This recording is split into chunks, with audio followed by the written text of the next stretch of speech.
Olá, boa noite, minha gente. Olá, boa noite, minha gente. Tivemos um pequeno problema de conexão, mas é muito bom estar aqui de novo, porque nós vamos falar sobre um tema bastante importante, não só para psicólogos, mas para todo mundo que vive nesse país, que é extremamente religioso, que é um pouco do que você precisa saber sobre as religiões para você ter uma prática de estimular a tolerância religiosa, a diversidade, de modo que você não faça gafes em relação às outras religiões. Então, esse primeiro live que eu vou tentar condensar uma coisa muito gigantesca, que é o tema da religiosidade no Brasil, no caso das religiões majoritárias. Resume um pouco o que foi o primeiro dia do curso e o segundo dia, que seria esse sábado, só que devido à greve dos caminhoneiros, a gente preferiu que fosse adiado e posteriormente vamos pensar uma data e um pouco do que eu iria falar no sábado, misturando um pouco o que eu ia falar no outro dia. Eu decidi condensar nesse vídeo aqui de 1 hora, que vocês vão ver que é um tema muito amplo, é um tema muito interessante, é um tema muito denso. Eu acho que, para além do que eu vou falar aqui sobre algumas religiões majoritárias, você deve procurar de acordo com a presença dela no teu espaço físico. Então, se você convive mais com católicos, com evangélicos ou com pessoas sem religião, tenta procurar mais, ir nos cursos, tentar conhecer um pouco mais, porque isso vai te acrescentar muito na hora de respeitar e de conhecer e de realmente ter um convívio melhor com o tema da religiosidade com as pessoas à nossa volta. Também em breve eu pretendo fazer um e-book sobre esse tema das religiões no Brasil de modo bem de bolso mesmo. A gente tem bons livros sobre religião no Brasil, só que eles normalmente são muito densos. Então eu pretendo fazer um e-book para você ter de consulta sobre um pouquinho das religiões no Brasil, o que você precisa saber para você ter uma prática ética e diversa e que respeite realmente todas as formas de religiosidade. Então, é bastante interessante porque, apesar da gente ter um país que 92% da população é religiosa, nós trabalhamos e vivemos num contexto, principalmente pessoal da academia e pessoal, os profissionais liberais, de excluir o tema da religiosidade das nossas práticas. E isso faz muito sentido devido à questão ética e laica, porque o nosso conhecimento é um conhecimento laico.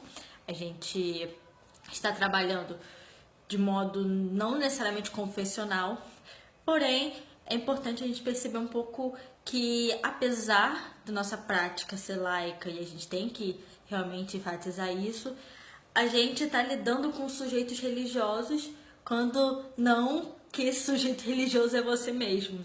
Então, a gente tem que tomar cuidado para a gente também não excluir uma característica tão importante para aquele sujeito de análise. No caso, tem uma média no estudo americano sobre as religiosidades de cada país e o Brasil está acima da média mundial de pessoas que acham que religião é importante. Então, a gente vê aqui que o Brasil não só é um país que tem 92% de pessoas religiosas, mas também essas pessoas que são religiosas consideram a religiosidade importante. Aí você vai me perguntar, mas no teu curso não estava dizendo católicos, evangélicos e sem religião? Como você considera sem religião uma religiosidade? O que é isso? Eu vou explicar um pouco melhor. Porque no caso do IBGE, por exemplo, e é uma categoria muito interessante, que tem 8% da população que se diz sem religião, e esses 8%, quando foram perguntados do que eles criam, se eles criam alguma coisa, eles contam que eles creem em Deus, porém não creem não tem uma instituição, não está vinculado a uma religião. Então, de certa forma, a gente percebe que a questão da religião, ela por mais que seja religião, existem crenças que são muito comuns. Por exemplo, é muito comum você ver dentro das pessoas sem religião o caso de pessoas que creem em Jesus. Aí você pensa assim, mas a pessoa está sem religião, mas ela crê em Jesus? Então, é interessante a gente observar isso, porque no caso, ser sem religião não significa ser sem crença. No caso de ateus e agnósticos, nós temos um número muito pequeno aqui no Brasil ainda, chega a 2%, ainda é muito pequena.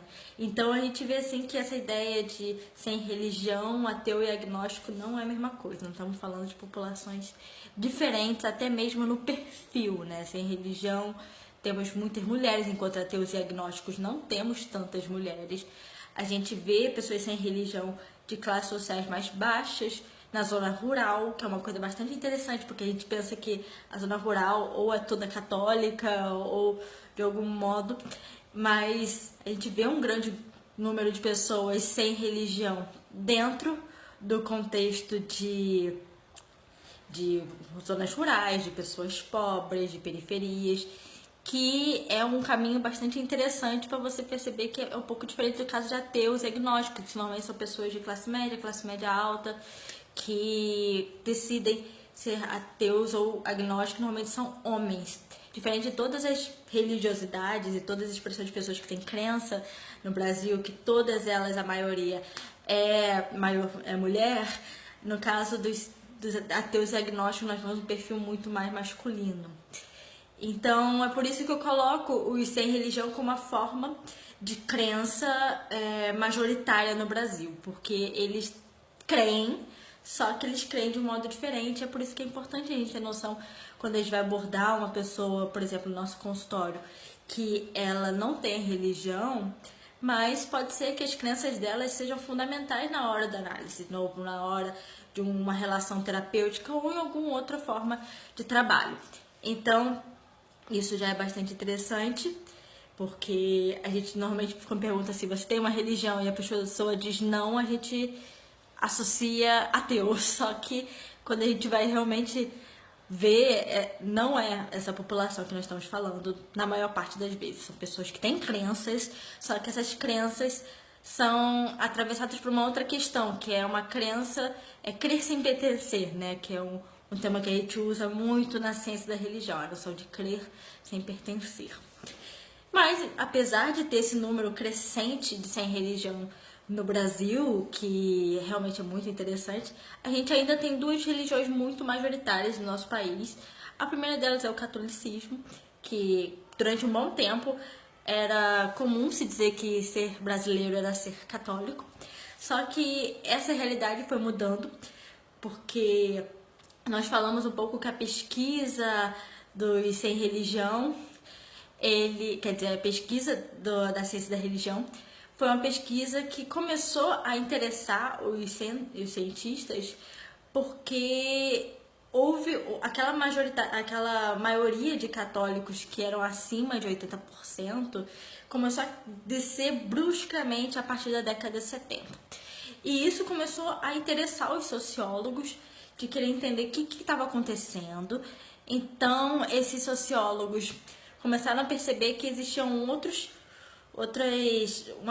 realmente mudanças na noção de religião, uma mudança que não era mais, a pessoa não precisava mais se dizer católico para ser aceito socialmente, para ser respeitado socialmente, para ser realmente pensado como uma pessoa de bem, né? Porque durante muito tempo, se a gente pensar que não faz um pouco mais de 100 anos que o catolicismo deixou de ser religião oficial, então durante muito tempo era associada a pessoa dentro da lei com a pessoa católica. E como isso foi mudando, e com a mudança da relação com a religião, que foi se tornando cada vez mais fluida, sempre teve trânsito, mas no momento em que isso foi se tornando cada vez mais fluido, houve uma grande ruptura de que muitas pessoas disseram assim, mas eu que, por exemplo, flertava, ou não falando eu especificamente, uma pessoa que flertava com outras religiões e não podia dizer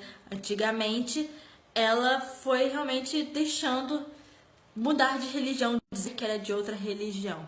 Então, é bastante interessante a gente observar que tem esse decréscimo da religião católica no Brasil a partir da década de 70, que deixa de ser 80 e tantos por cento e hoje no Brasil são 64%, que é uma porcentagem bastante ainda grande, mas comparada à associação que a nossa cultura tem de brasileiro e católico, ela teve um decréscimo muito grande. O Alan Felipe comentou agora sobre a questão da tradição judaico-cristã na nossa cultura, sim. E tem até um termo que não sei se é do Mariano, mas que fala que a tradição religiosa brasileira, por mais que isso é uma questão que tem os contornos da nossa religião, da nossa pesquisa, que por mais que as pessoas mudem de religião, por ter essa base muito forte da cultura judaico-cristã, no caso muito católica, no caso do Brasil, acaba que por mais que as pessoas mudem de religião, elas mantêm certas características. Então, por exemplo, a gente está falando dos católicos, né?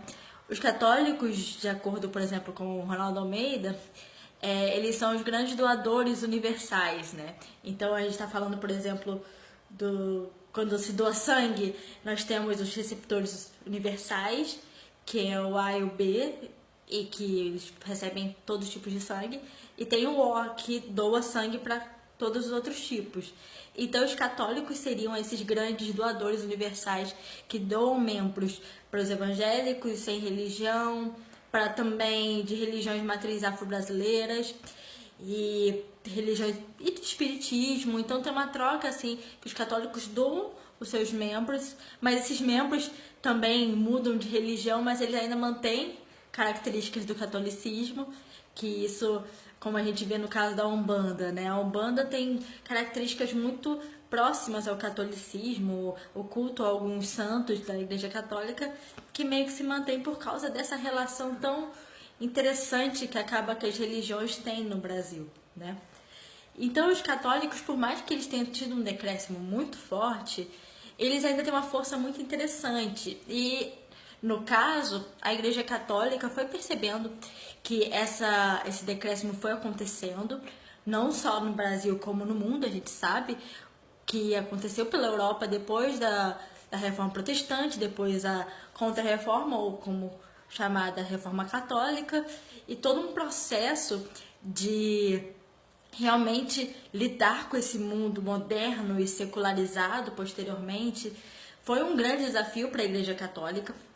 Então, no começo, como a gente vê, por exemplo, no evento do Vaticano I, a primeiro modo que a Igreja Católica quis lidar com essa questão da modernidade foi realmente fazendo um reforço das bases católicas. Então, ele reforçou dogmas, eles construíram a inefabilidade papal, botaram a virgindade de Maria como dogma, coisa essa que estava na cultura popular, mas não era tão enfatizado. A gente vê também o grande crescimento dos cultos marianos, que foi realmente voltar a ter o pico na década de 60. Então a gente vê aqui um começo da Igreja Católica tentando lidar com a modernidade a partir do reforço das suas bases. Isso foi criando uma grande popularidade. Teve um decréscimo da Igreja Católica, não funcionou. E posteriormente a Igreja Católica vem buscando outras alternativas. Posteriormente nós temos um segundo concílio do Vaticano, que se chama Vaticano II, que pautaram temas muito interessantes, como o ecumenismo, o diálogo interreligioso, a participação de leigos, a questão da Bíblia em todas as línguas. Isso foi se tornando algo bastante importante na prática da Igreja Católica que a gente tem hoje em dia, mas também foi favorecendo algumas outras formas que, para além dessa parte ecumênica, das comunidades eclesiais de base, para além da teologia da libertação, tinham o interesse de realmente revitalizar a Igreja Católica e tornar ela pertinente. E uma delas foi, sim, o movimento carismático, né? A renovação carismática católica, né? E a renovação carismática católica, ela tem uma característica muito interessante que é importante a gente lembrar, que ela tem uma característica muito midiática, né? E a característica midiática na Igreja Católica, ela na verdade foi uma forma de rebater que os evangélicos estavam começando a entrar na mídia. Assim, a gente, por exemplo, os evangélicos começaram a entrar na mídia mais ou menos na década de 70, e nessa época, quem tem gerações passadas de parentes evangélicos e conheceu pessoas evangélicas antes dessa época, sabe que durante muito tempo a TV e o rádio eram extremamente demonizados, né? Porém, chegou num ponto que, por causa de influências neopentecostais do exterior, dos grandes pastores midiáticos, nós conhecemos alguns, Benny Hinn, Billy Graham, alguns pastores assim que realmente se utilizaram da mídia para realmente evangelizar. Eles começaram a acessar esse lugar que antes era demoníaco, né? TV, o cinema, a rádio, para utilizar-se disso para o evangelismo, né? Então, os evangélicos trazem essa questão da rádio muito forte, depois a TV muito forte, que isso vai ganhar seu pico lá no neopentecostalismo, que nós temos hoje uma presença muito interessante, muito curiosa, né? Do neopentecostalismo possuir um canal de TV, então a gente vê aí a Universal tendo um próprio canal de TV. Então, isso tudo é muito interessante para a gente realmente entender qual é esse momento que aí os católicos que estavam, imagina assim, uma estrutura como a católica, que é uma estrutura que tem Estado, né? Para eles fazerem uma mudança é tipo fazer uma montanha se mover, é uma coisa muito devagar, tem que mover muitas coisas ao mesmo tempo, tem que ter muitos passos. E a Igreja Católica, vendo esse avanço evangélico que está pegando muitos dos seus fiéis, vendo esse avanço na mídia, começou-se primeiramente a se pensar: ok, o que nós podemos fazer? Tem aquele membro, aquela pessoa que não pode ir à missa por dificuldade de mobilidade, por exemplo. Vamos brigar desse modo, a gente colocar missas em algumas rádios e algumas TVs para que a gente possa suprir esses membros. E isso foi abrindo uma brecha de, sim, é uma boa ideia, realmente tem muita pessoa que não pode sair de casa e vamos botar as missas. Tanto que a gente vê nos canais católicos uma diferença muito grande dos canais evangélicos. Assim, os canais evangélicos a gente vê, por exemplo, Love School, sobre amor, sobre temas, debates, raios, enquanto boa parte das nossas programações católicas a gente vê muito mais um perfil de programação de missa mesmo. Então são padres que cantam durante a missa, tem muito a ver com realmente o uso do culto, né? Enquanto a gente, por mais que tenha muitos cultos evangélicos passando assim dos grandes canais, a gente vê que tem uma variedade, né? Parece que eles já se expandiram pela mídia de um modo muito mais complexo para ter debates, canais, perguntas e respostas, enfim, e filmes e novelas, como a gente vê em alguns canais evangélicos, que é bastante interessante e que a gente ainda não consegue sequer imaginar isso dentro, por exemplo, da TV Aparecida, né? Enquanto em alguns canais evangélicos já é possível a gente ver isso na Record, por exemplo. Então a gente tem, por exemplo, esse grande número de católicos que hoje no Brasil a gente está num momento assim, porque o último censo do IBGE, ele teoricamente de 2010, mas saíram os dados da religião em 2013. Então a gente tem um período ainda que a gente não sabe o que aconteceu nesses últimos 5 anos, mais especificamente, porém a gente tem essa ideia de que ainda está entre 64%, no máximo 62% de católicos, que isso não é pouco. Por mais que a gente fale que a religião do brasileiro não é mais a religião católica, a gente pode dizer sim que a presença católica influencia e muito a vivência do brasileiro. Tanto com essa noção da matriz religiosa que perpassa quase todas as religiões, quanto na mídia e também no Congresso e outros temas, né? Por exemplo, a gente fala muito pouco, mas a Frente Parlamentar Católica tem 215 membros. Dentre eles, por exemplo, Jair Bolsonaro. Então, a gente tem aqui pessoas que têm influência na mídia muito forte, influência na nossa política muito forte, uma Frente Parlamentar Católica que faz parceria com a Frente frente parlamentar a bancada evangélica, que faz parceria com a bancada ruralista, que faz parceria com a bancada militar. E isso é muito às vezes silenciado, porque tem essa noção de que os católicos estão perdendo lugar. Só que, por exemplo, eles têm uma grande presença no cenário político, como a gente pode ver, por exemplo, quando foi votada a lei do nascituro, né? Então, a presença católica reapareceu, e isso é muito importante porque a gente muitas vezes considera a Igreja Católica como algo muito secundário e frente aos evangélicos que estariam encabeçando muita coisa na política, sendo que os evangélicos têm esse poder todo, porque, por exemplo, os evangélicos são, acho que, 119 da bancada evangélica. Isso aí são 100 a menos do que da Frente Parlamentar Católica, né? E o que engrossa muito da bancada evangélica são os católicos. E a gente, às vezes, não pega esses detalhes, né? Isso tem muito a ver com uma pluralidade do que significa ser católico, né? Então, por exemplo, dentro do mundo católico, que é esse mundo tão grande, nós temos pessoas que claramente se considera a favor de certas pautas mais conservadoras, como o padre Paulo Ricardo. Nós temos dentro da Igreja Católica pessoas que pautam a questão midiática e são extremamente midiáticos, como o padre Fábio de Mello, que está no Twitter, que está em várias redes sociais. E nós temos figuras extremamente carismáticas e que todo mundo adora, como o Papa Francisco. E também nós temos pessoas ainda que trazem essa pegada da teologia da libertação, como o Júlio Lancelotti em São Paulo, né? Então, isso aí só falando dentro da cúpula dos padres, né? Que já é uma cúpula pequena dentro de uma grande hierarquia católica. Imagina isso no caso dos leigos, é muito maior. Os leigos são muito plurais, assim. Mais ou menos os leigos católicos, nós temos uma presença mais ou menos média de católicos crianças, né?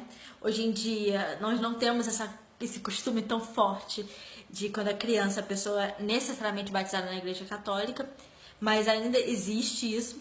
Então, a gente pode ver que no começo temos um número médio de crianças católicas. Depois disso, a gente tem um número que vai até os 13, 14, no máximo 15 anos, um número considerado de católicos, e esse número começa a cair drasticamente na juventude, na adolescência, que é um momento que tem uma queda nos católicos. E é exatamente esse grupo social dos jovens e do início da vida adulta é que se busca realmente a renovação carismática e todo esse trabalho que o Papa Francisco está fazendo, trazer os jovens e a família para a igreja. Quando está falando de família na Igreja Católica, tem muito a ver com essa família, com jovens adolescentes. É uma família de 50, 40 anos que necessariamente está saindo muito grandemente das igrejas. Por exemplo, a gente vê, no caso evangélico, um crescimento realmente exatamente contrário. A gente vê que está crescendo o número de crianças evangélicas, porque, por exemplo, na minha geração, eram pouquíssimas crianças que nasciam em berço evangélico.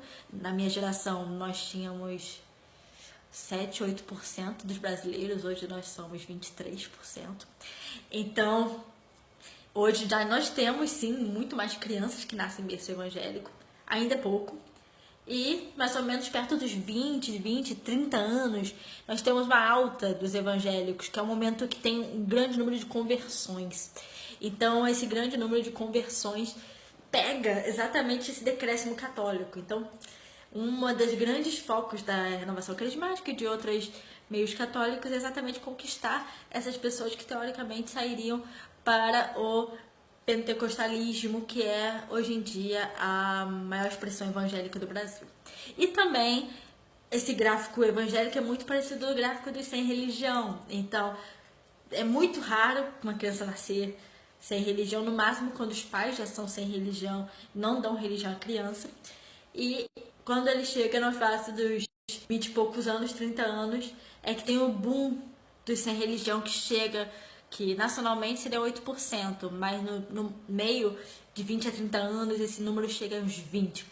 Então, A gente vê que tem um boom nessa idade.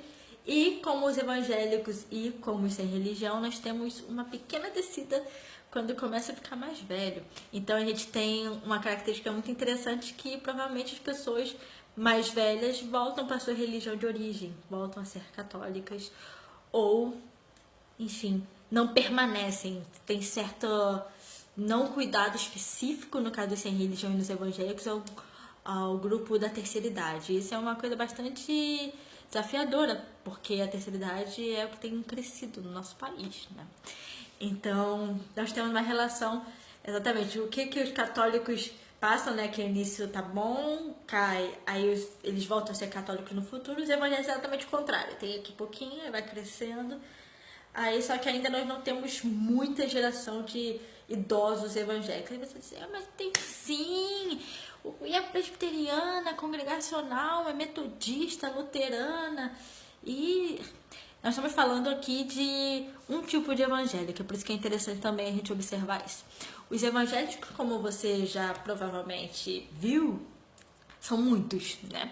Não existe um tipo de evangélico, tem diversos tipos de evangélicos, e esses diversos tipos de evangélicos chegaram no Brasil de formas muito diferentes, né? O primeiro grupo de evangélicos que a gente tem, assim, que você provavelmente ouviu na história, os holandeses que chegaram no Nordeste, os luteranos que chegaram no Sul, são evangélicos que decidiram, podemos dizer protestante na época, não tinha esse termo evangélico, que decidiram vir aqui para morar. Então eles vieram para o Sul, vieram para o Nordeste, não para realmente implantar um projeto evangelístico. E dessa forma eles foram se localizando, criando cultura, mas ao mesmo tempo a gente não vê uma evangelização extensa de luteranos e de, enfim, outros grupos evangélicos, calvinistas no começo, que se colocaram nesses lugares de origem. É por isso que a gente, por exemplo, vai no Sul, a gente vê uma questão com o protestantismo muito mais cultural do que de um proselitismo. É muito da característica do evangélico que veio. Posteriormente, mais ou menos em 1800, 1900, nós temos um crescimento do que a gente chama de evangélicos de missão. Normalmente são evangélicos protestantes que vieram dos Estados Unidos, que aí vem batista, vem presbiteriano, tem os europeus também, tem o caso da Assembleia de Deus, que é um caso bastante peculiar, que não chega a ser um evangélico de missão, né, mas foi uma missionária europeia que veio até o Brasil e junto com uma cultura que já estava surgindo aqui, surge a Assembleia de Deus. Mas congregacionais, metodistas, tudo isso nessa época, século XIX e século XX. Eu sempre confundo 1800 com o século XVIII, mas não é. Mas século XIX e século XX. Então chega esse grupo de evangélicos que você provavelmente deve ter um parente, um conhecido, que é dessas religiões, desse protestantismo de missão que a gente chama, né? E a gente percebe que esses dois primeiros grupos são um perfil muito mais familiar, a pessoa não tem uma questão proselitista, até que no de missão teve a questão proselitista, mas muito mais discreta do que a gente vai ter posteriormente. Outra coisa muito importante para a gente pensar é que esses evangélicos de missão e esses primeiros que vieram, eles são de uma classe média mais alta, eles estão normalmente em bairros mais nobres, eles atingiram um certo lugar social que, por mais que tenha assim um número grande de evangélicos ainda que tem no máximo 2 salários mínimos, que a maior parte dos evangélicos recebe até 2 salários mínimos, esse grupo conseguiu realmente captar essa população. E depois, mais tarde, nós temos uma realmente consolidação do que seriam os evangélicos pentecostais, alguns vindo de missionários, outros realmente a partir dessa mistura desses missionários, mais questões como o caso da Assembleia de Deus, Deus é Amor e Brasil para Cristo, que são as primeiras as primeiras igrejas pentecostais propriamente do Brasil, que a gente tem aquela imagem que você pensa assim, pensa no pentecostal, aí você tem aquela imagem da mulher de saião com coque e uma roupa fechada. Então, essa é a primeira pegada pentecostal, que você provavelmente deve conhecer pessoas que têm essa diferenciação. Essa marca evangélica pentecostal tem a presença principalmente dos dons espirituais, como é o dom de línguas, a expressão corporal, a questão do corinho de fogo, a questão de realmente uma cultura muito mais popular que o público evangélico das outras tradições não se deram muito bem, né? Tem uma questão muito forte também de um povo negro que realmente é a maioria dentre os pentecostais, então a cultura negra começou a realmente ser melhor representada dentro dos grupos evangélicos, e isso não agradou a classe média, não agradou aquele protestantismo puritano que não é muito afeiçoado a expressões corporais, né? Como a gente vê em alguns cultos de igrejas históricas, né? Quanto numa Assembleia de Deus, por exemplo, é muito mais comum você levantar a mão, você se expressar, chorar, enquanto em outras igrejas, por exemplo, uma metodista, uma presbiteriana, isso pode ter, porque a gente fala que há um trânsito de ideias e comportamentos, porque nesse mundo é impossível você se manter puro, né? Mas ao mesmo tempo isso não é uma coisa muito cultural da própria denominação, né? Posteriormente foram surgindo outros tipos de igreja, o pentecostalismo foi criando novas caras, começou a se vincular com outras características, que é uma pegada um pouco mais voltada à cultura judaica. Tem também a questão da teologia da prosperidade, que começa a realmente entrar nas igrejas pentecostais. Aí surge esse grupo que são os neopentecostais, né? Tem mais duas... eles são diferentes entre si, né? Nem toda igreja neopentecostal é necessariamente vinculada à teologia da libertação, ou ter esses nomes de lugares de coisas megalomaníacas, tipo mundial, internacional, universal. Todas essas igrejas que têm nomes muito grandiosas, elas normalmente são neopentecostais, e são neopentecostais que valorizam a questão da teologia teologia da prosperidade. Teologia da libertação é outra coisa. Então, a gente vê um perfil muito mais voltado para a questão do ganho físico, material, da presença de Deus, numa coisa muito, muito prática, né? Então, tem uma pegada também do caso que a mídia realmente pegou muito para os neopentecostais, porque eles não tinham essa coisa tão forte como, por exemplo, uma Assembleia de Deus, de que o mundo é maligno. Não, o mundo, ele tem coisas que podem demonstrar a bênção de Deus, né? E isso é bastante interessante, porque isso vai mudando a cara do pentecostalismo e chegando em pontos que a gente tem igrejas que a gente chama de terceira onda pentecostal, que são muito diferentes teologicamente de uma pentecostal tradicional, como no caso de uma Assembleia de Deus. A gente não pode, por exemplo, comparar uma pessoa que é da Universal com uma pessoa que é da Assembleia de Deus em costumes de dizer que é pentecostal, porque, por exemplo, dentro da Universal é raro você ter revelações de línguas, é raro você ter uma questão de moralidade sexual tão forte quanto, por exemplo, na Assembleia de Deus, em outras igrejas que ainda tem essa pegada mais pentecostal. E a gente tem que perceber que, como eu comentei antes, assim, mas você vai dizer, mas na igreja batista hoje em dia eu já vejo gente falando em língua, o pessoal batista avivado, até presbiteriano avivado eu já vi.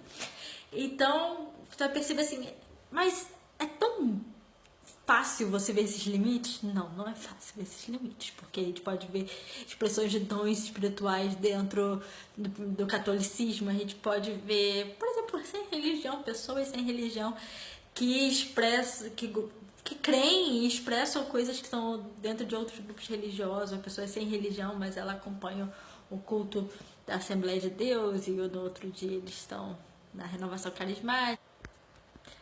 Oi. Desculpa, teve uma pausa aqui. Pelo jeito, a internet não gosta de trânsito religioso de ideias, não gosta de troca, mas essa é a realidade. Enfim, então a gente tem aqui um grande parâmetro nacional de que nós temos 64% da população católica, outros 23, 24% evangélicas. Nas evangélicas, nós temos a maioria pentecostais, a maior igreja do Brasil é a Assembleia de Deus. Dentre as históricas, a maior igreja é a Batista. Nós temos aqui também um grande número de pessoas de igrejas neopentecostais, só que a gente tem percebido uma característica bastante interessante de que no IBGE de 2000 a gente viu de 1990 e o de 2000 a gente vê um crescimento bizarro da Igreja Universal, porém a partir de 2000 até 2010 a gente vê um certo estanque, né? Até um certo decréscimo, enquanto as outras igrejas, a internacional, a mundial e as outras vão tendo um crescimento. As pequenas igrejas protestantes, pequenas igrejas neopentecostais vão realmente tomando realmente uma presença muito forte dentro do meio religioso brasileiro. Tanto que a gente tem uma categoria do IBGE que tem alguns milhões como evangélicos não determinados, que dizem que são 9 milhões de pessoas. Aí você pensa, o que é um evangélico não determinado?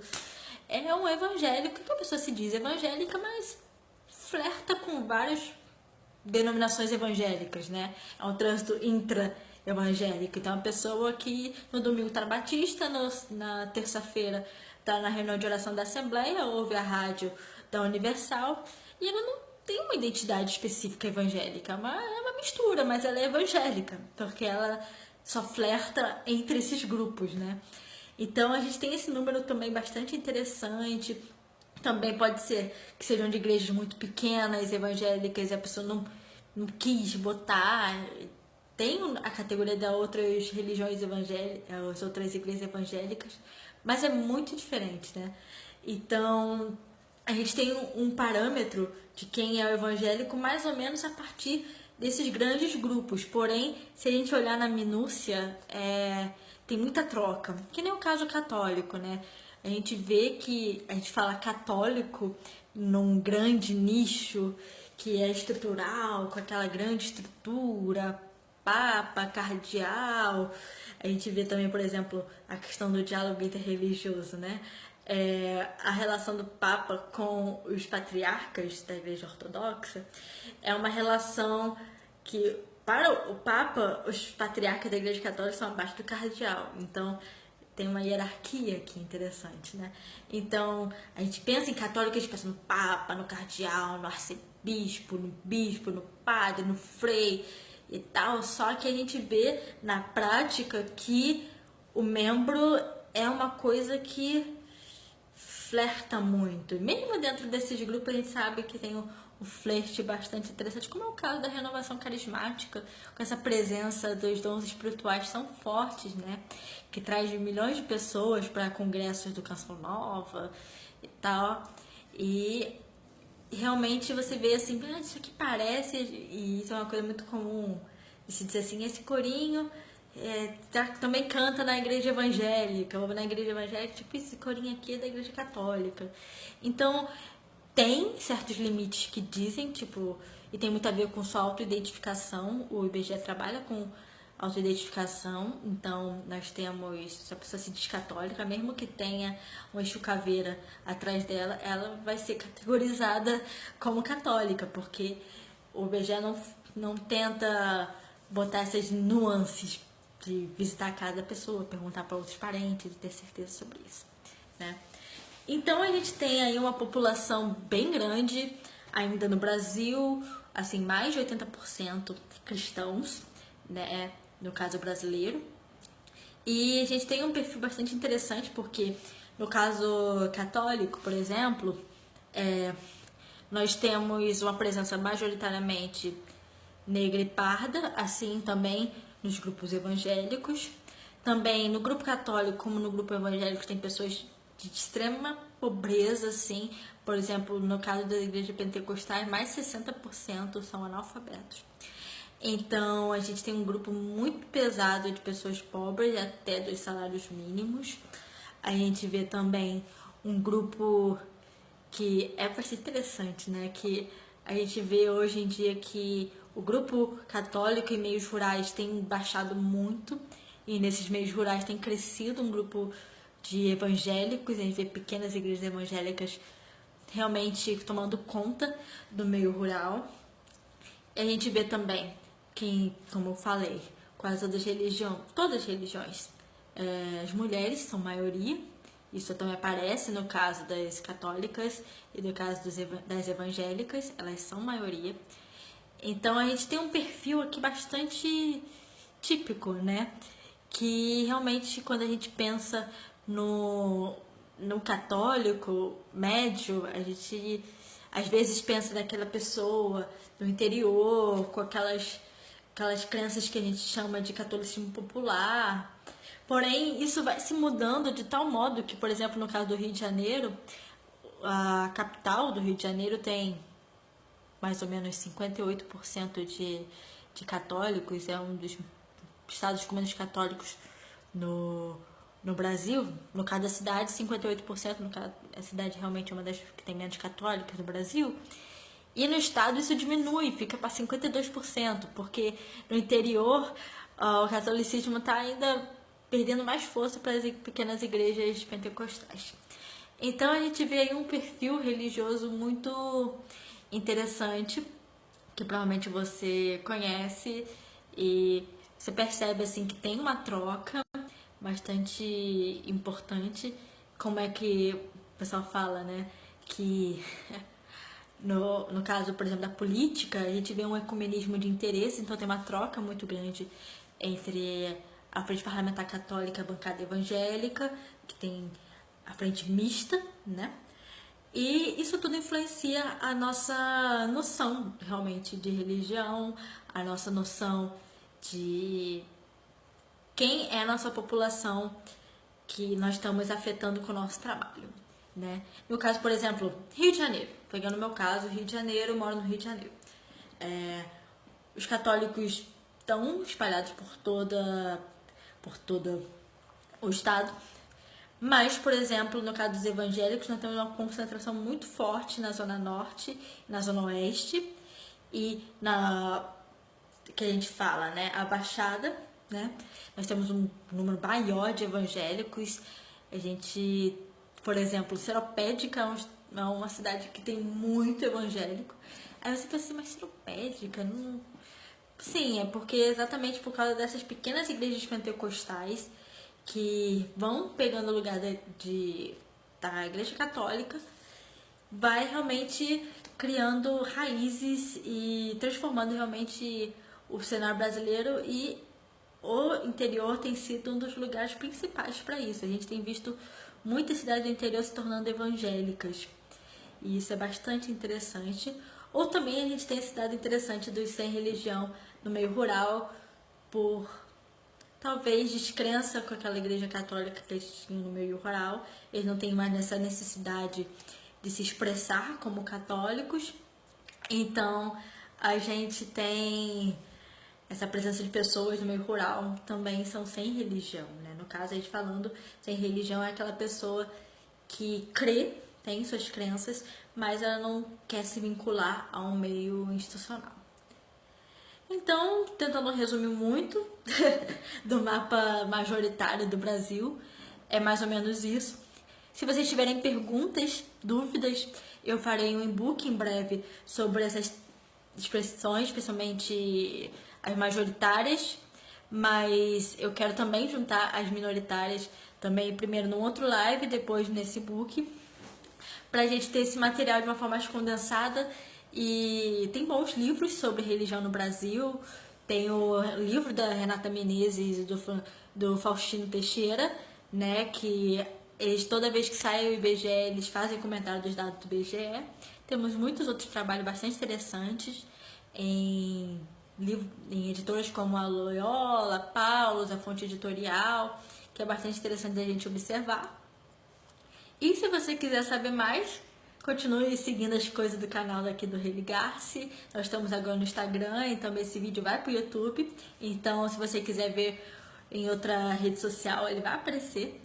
E o próximo curso vai ser sobre religiões minoritárias. Então, a gente vai começar a falar sobre religiões que, apesar de dizer assim, a religião minoritária é pequena, não importa tanto, isso não significa que não importa tanto, né? Há religiões, por exemplo, de matriz africana, como a gente tem a questão da Umbanda, do Candomblé, elas têm uma presença, por exemplo, no Rio de Janeiro, extremamente importante, né? No caso, a Umbanda nasceu em Niterói. A gente tem, por exemplo, a questão das religiões orientais em São Paulo. A gente tem muita coisa importante para a gente falar sobre religiões minoritárias aqui no Brasil. E vamos ter lá agora em junho, né? Depois eu vou... Tem num evento no Facebook as datas específicas, então fiquem de olho. E o e-book daqui a pouco também vai sair com esse tema de uma forma bem mais geral, porque eu tentei condensar exatamente o mínimo que você precisa saber sobre o tema. E então a gente se vê nos próximos lives e até a próxima.